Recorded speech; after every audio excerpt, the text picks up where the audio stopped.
Coming up on CTV News, why the recent snowfall may not stop wildfires in Larimer County this summer. Then tips for students dealing with stress during finals week. And later, Study Abroad with Katie Spencer takes us on a tour through Athens, Greece. All that and more next on CTV News. Good evening and welcome to CTV News on this last Wednesday show of the semester. I'm Wayne Stafford. And I'm Mackenzie O'Keefe. We're now joined by CTV weather anchors, Ashley Wallinger. Ashley, thanks for joining us. Tell us about the weather. Well, thanks for having me, guys. Yeah, actually, we got a lot of snow All kinds of snow. Yeah, in the last 24 hours, we've gotten up to 9 inches across parts of the city. Some places have even gotten more. Places in Larimer County that are in the mountains, like Estes Park, have gotten 20 to 30 inches. So luckily, we didn't get that much snow, but there's good news ahead in the forecast. We should be warming up over the next few days into the weekend, and I'll be back for your weekly weather forecast a little later in the show. Thanks, Ashley. The wet and heavy snow caused many problems around campus today, especially in the morning when the snow was falling at its hardest. There were reports of tree branches breaking onto sidewalks, as well as heavy snow sliding off roofs. The CSU public safety team sent out an email around 10:30 this morning, warning students to obey restricted zones and watch for snow that may cause some tree branches to break. I wore flip-flops and shorts yesterday, and today I'm all bundled up. It's horrible. It's awful. I wish they would have canceled school. I hope it stops right now, this very second. I'm tired of it. I want some sun. The recent snowfall and moisture accumulation in Fort Collins doesn't necessarily mean a fire-free summer this year. Here's CTV reporter Lena Howlands with fire forecast for Larimer County. This April has proven to be drastically different compared to last year, all thanks to the snow. You can see everything is now greening up. We're getting that nice spring growth that we like. Everything's nice and lush, but it all kind of depends what happens from here. At this time last year, Colorado firefighters had just wrapped up the Lower North Fork fire and were nearly a month away from battling the High Park fire. Sometimes you'll get really good early spring moisture, and then we'll get hot and dry, kind of like we were last year. So what that does is it allows these nice grasses to grow, particularly in the foothills where we don't mow. So you'll get nice tall grass, but then it'll dry out quickly, and then you've got a lot of fine fuels on the ground that can ignite quickly. With the recent snowfall we've seen here in Fort Collins lately, many residents are wondering how the extra moisture is playing a factor in preventing wildfires for the upcoming summer. Right now, it's tempered our wildfire risk for now, but it really depends what happens going forward for the summer. Regardless of the snow, Poudre Fire Authority is still expecting more fires. We are preparing and expecting fires this summer. However, we of course always hope that we don't have any, and the ones that we do have will be able to maintain at a very small area. All it takes is a hot and windy dry spell. Weather patterns in Colorado can change rapidly, and we can get warm, dry, windy days that knock out all the benefits of the moisture we have received. In Fort Collins, I'm Lena Howland reporting for CTV News. Poudre Fire Authority urges residents to take extra precautions while doing outside activities this summer. Summer is almost here and the hiring season is in full swing, but looking for summer jobs may be harder than students think. With the weather warming up and summer just around the corner, students may need to begin the summer job hunt soon. Definitely start now. I think start looking and seeing what's out there. Depending upon what kind of jobs that they're looking for, there could be different deadlines in place and things like that. According to the U.S. Bureau of Labor Statistics, the youth employment rate last summer was 48.8%, the lowest since 1948. This summer could be looking similar. I think in Fort Collins it's really hard to find a summer job just because there's so many students that are looking for summer jobs. There's a lot of demand and not a lot of people that can offer summer jobs, so I think it's definitely hard. Making plans to look early is crucial for students. Using resources such as CSU's Career Center and social media, students need to begin establishing connections with potential employers. Overall, I think if students can speak to the different experiences they've had on campus in the classroom, outside of the classroom, kind of just knowing themselves and knowing what kind of skills they have, if they can articulate that to employers clearly, then that's only going to help them. Try looking into jobs you wouldn't usually look at, and make sure to highlight all job-relatable skills in your resume, not just school experience. I would definitely recommend if students are going into that search, come in and see us here at the Career Center, use the resources we have here, meet with the career counselor, because they can really then help provide you with specific resources and specific tips to help you find what's best going to suit your needs. For more information or help finding a job, contact the CSU Career Center in the Laurie Student Center basement. Coming up next, Ashley Wallinger is here with the weekly weather update and a preview of the warm temperatures to come this weekend. Then we've got a few study tips for students to stay focused as finals week is quickly approaching. You won't want to miss this. So, I'm kind of new here, but I've noticed a trend. My human does this funny thing where she goes around and gets all my toys, and then she hides them in that basket by the door. It's like, hello, that's where you put it last time. You were the worst at hide and go seek.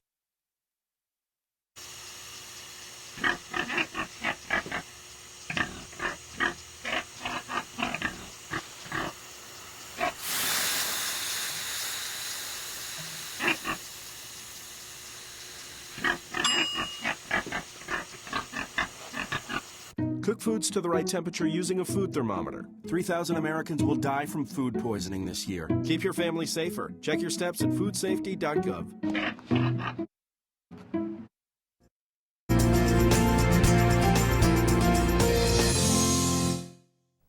Welcome back from the break. After a weekend that felt almost summer-like, we're now going back to winter. A winter storm warning has been in effect across Larimer County and around most of northern Colorado since last night, and the snowfall today has been quite significant. We saw some heavy rain early last evening that quickly turned to snow, and that accumulated to around 5 or 6 inches already by this morning. Not all of Colorado has been hit with as much snow as we have.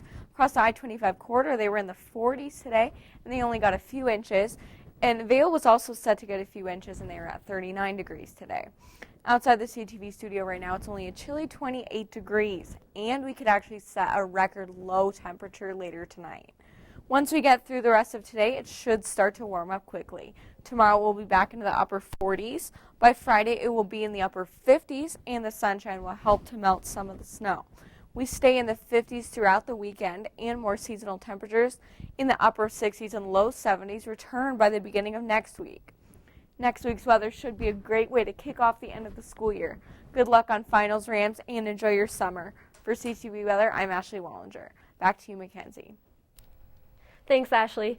CSU students stopped by the Student Center today not only to get out of the snow, but to celebrate the 51st birthday of the LSC. The event was organized and put on by the Student Governors Board of the LSC. Throughout the day, they offered cake to students, sold newly designed LSC t-shirts, and encouraged everyone to sign the LSC's birthday card. Handing out cake to everybody and hopefully getting them to sign the LSC card that will go in the time capsule. The LSC time capsule has been around since 1987. You can check it out in the LSC across from the Slice office. With finals week quickly approaching, stress levels are quickly rising. CTV reporter Bree Hottinger has some study tips for students to stay focused in the next few weeks. Maintaining your health can seem like your last priority once finals rolls around. But research shows that striking a balance between studies and downtime will help you manage your stress and keep your sanity during the week ahead. Typically, when you are getting so overburdened and feeling so stressed, you lose your ability to really focus and concentrate. And so if you just take some breaks, do something else, take a walk, get outside, spend some time with friends, then you'll be able to maximize your time when you are actually studying. Among some of the activities you can do to minimize your stress are to eat healthy meals, limit the caffeine binges, and, against most popular belief, sleep. Sleeping is really important during finals. Thinking that you can pull an all-nighter and then be at your best for your performance the next day is probably not a very realistic plan. Make sure to have a plan that includes breaks and rewards along with a couple good hours of studying. Neglecting to manage your stress could catch up with you in the long run.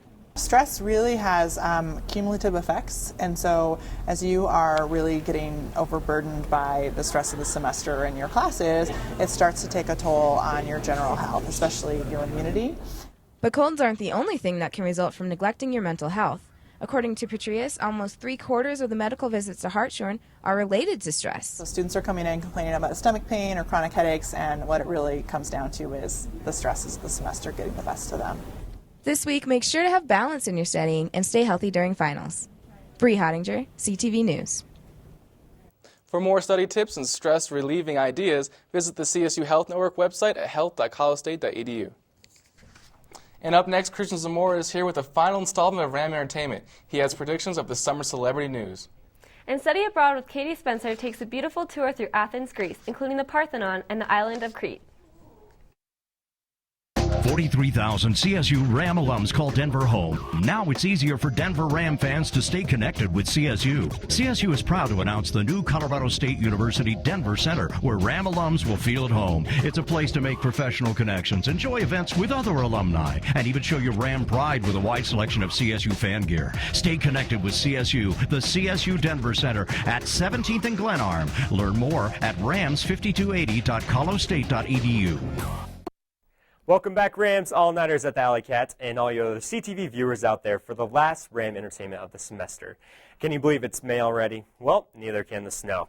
Here are tonight's top stories. If you're at Disneyland in California Tuesday night and saw a princess looking awfully alike Mariah Carey, well, probably because it was Mariah Carey. The mortal enemy of Nicki Minaj and husband Nick Cannon renewed their vows in honor of their 5th wedding anniversary at an extravagant private ceremony at Disneyland, making every 8-year-old girl extremely jealous. The couple dressed up in prince and princess-inspired attire as they walked down the aisle hand in hand with their adorable twins Monroe and Moroccan right in front of Sleeping Beauty's castle.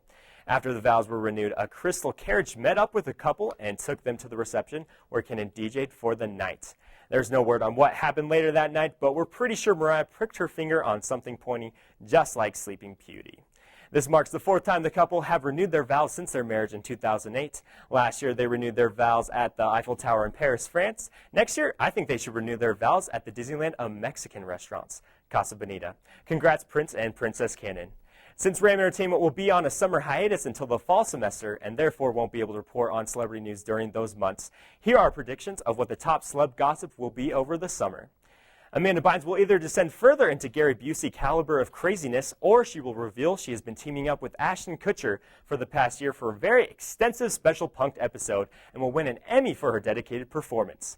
Rihanna and Chris Brown will get back together, Instagram photos of each other in Nextboro 2, break up, unfollow each other on Twitter, poke each other on Facebook, get back together kind of, collaborate on songs, smoke a little weed together, get married, get divorced, and elope. Man of Steel will be the best summer blockbuster of the year, while Grown Ups 2 will be the worst movie of the summer, but they will make a Grown Ups 3. Beyoncé will continue to release new music in the form of ad campaigns, while Britney's new song for the Smurfs sequel will be the summer anthem. And finally, my last prediction is you will miss Ram Entertainment and my button-ups every Wednesday throughout the summer break. Well, that's all the time we have for the semester. Make sure you keep up on all the celebrity gossip over the summer, and I will be sure to fill you in when ramen comes back in the fall. Good luck on finals. Enjoy the shorts, winter jackets, Mayweather, and I'll see you in the fall. I'm Christian Zamora for Ram Entertainment. Hope you enjoyed all the ramen this past semester. The final installment of Study Abroad with Kay Spencer is now upon us. Let's take a look at our final adventure out of Sorrento to historic Greece. Located high above the surrounding city of Athens is the Acropolis. I'm at the Acropolis, which was the city center of the ancient Greek world, and right behind me is the famous Parthenon. Construction began on this icon in 447 BC at the height of the empire's power and was dedicated to Athens' patron goddess Athena. Next to the Parthenon is the Temple of Athena Nike. The temple is decorated with classical-style statues on the outside.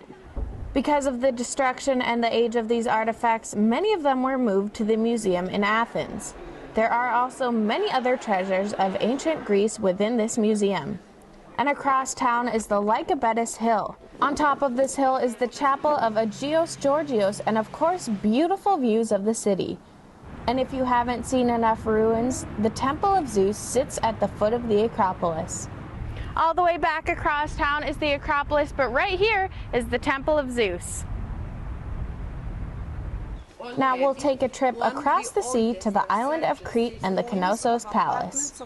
Here on the island of Crete is the Knossos Palace.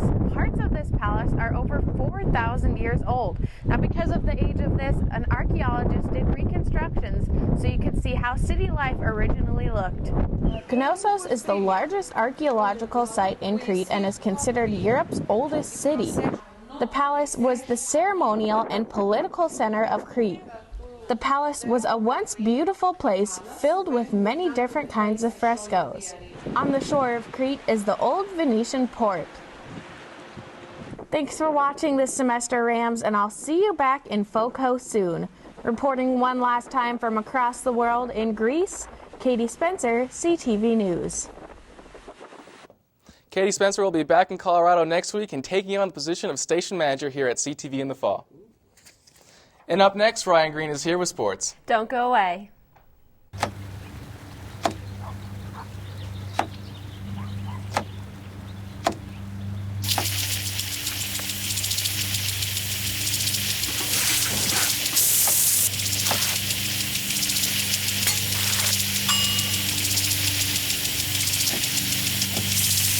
Clean kitchen surfaces, utensils, and hands with soapy water. 1 in 6 Americans will get sick from food poisoning this year. Keep your family safer. Check your steps at foodsafety.gov.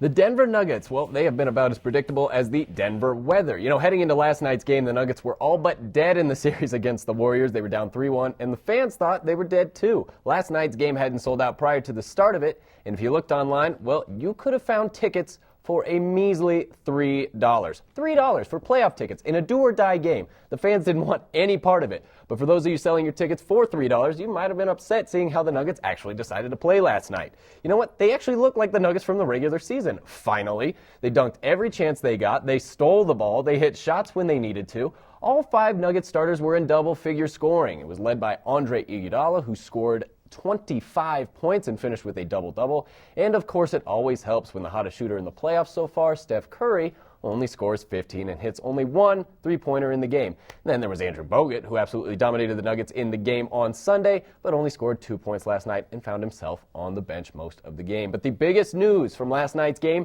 is what Warriors head coach Mark Jackson had to say about the Nuggets in regards to how they played his star player, Steph Curry. Jackson said there were some dirty plays early. The screen on Curry is a shot at his ankle. Clearly, that can't be debated. They tried to send hitmen on Steph. Hitmen! All right. Well, now here are some of the plays Coach Jackson was talking about. This is a screenplay early. I don't really see anything wrong with this one. If JaVale hadn't been moving, it would have been a normal screen. This one right here with Fareed. Again, really not too dirty. It's early in the game. Manimal just giving a little, hey, Steph, I'm here all night kind of bump. Steph certainly sold it. And then this final one. This was the only dirty play I could find. I wouldn't even call it that dirty. Steph, you've been lighting up the Nuggets all series. They're going to mess with you and try and get in your head. Be tougher than that. McKenzie here could have taken a harder foul. All right, and Coach Jackson, I don't think you can get to call Nuggets play dirty when your team is pulling plays like this. This is Andrew Bogut on Kenneth Fareed last night. The shot goes up and Bogut's hand goes right into Fareed's throat. I mean, come on. That right there, that is a dirty play. Come on, guys. Out of all those plays right there, did you see one dirty play? No, not really. In my opinion, it's mostly bring home the win. It's okay if they throw some mud. Hear that, Nuggets? Injure Steph Curry all you want. That's fine. He just wants the win. Yeah, I didn't think they were bad at all. I mean, it's playoff basketball. It's going to be a little tough. Mackenzie could easily took that call. You're so tough, you had to deal with me the whole semester. Yeah, exactly. You're tougher than all of us. Yeah. Well, unfortunately, Brian, that's all the time we have for us tonight. All you CTV fans, this is our last Wednesday night show of the semester. Me and Ryan, this is going to be our last show of our careers, basically. Really? Yeah, at CTV. And it's CTV, hopefully. At CTV. Yeah. But thanks for joining us. We'll still be around over the summer, bringing you the latest Fort Collins headlines on CTV11news.com and on Facebook and Twitter at CTV11. Yeah, you know what? And good luck on finals, Rams, and have a great summer.